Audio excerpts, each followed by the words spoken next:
Великий траур в Израиле. Сегодня в городе Тель-Авив к старому еврейскому кладбищу подъехали десятки машин и подошли сотни простых людей. Среди них и звезды российского шоу-бизнеса: Стас Пьеха, Владимир Кузьмин, Ксения Собчак, Иван Ургант. На тонированном джипе к кладбищу подъехал и известный пародист Максим Александрович Галкин. Однако российского артиста не допустили к траурной церемонии в связи с особыми обстоятельствами. Сегодня земля обетованная прощается с ярким и благородным сыном своего народа. Напомним, что вчера трагически ушел из жизни самый красивый израильтянин, топ-модель, бизнесмен, врач Арак Майям.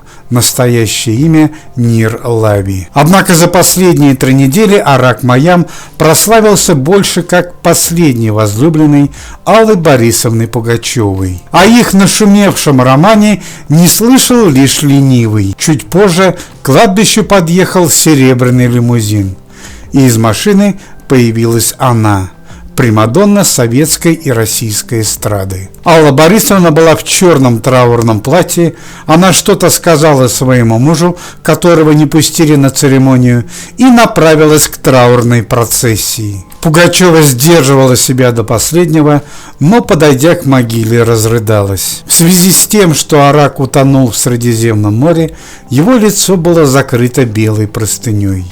Родители Арака Майяма, почтенная еврейская пара, были убиты горем. Неожиданно к ним подошла Алла Пугачева и положила руку на плечо отцу Арака Майяма. Однако седовласый мужчина отошел от Пугачевой и четко произнес: «Аллочка, это вы погубили его.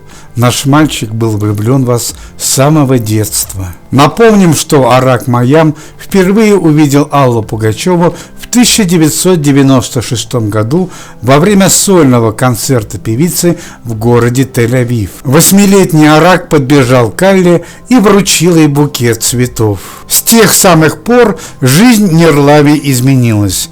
Его комната была увешана постерами с изображением Аллы Пугачевой, а в доме звучали песни российской примадонны. Во время траурной процессии выступила и Алла Борисовна Пугачева. Общаясь с Араком, я помолодела на 50 лет.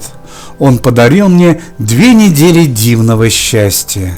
Видит Бог, моей вины нету в его смерти. Когда мы уже заканчивали это видео, стало известно, что у израильской полиции есть несколько вопросов к Максиму Галкину. Хорошо известно, что Максим и Арак были конкурентами и не очень жаловали друг друга.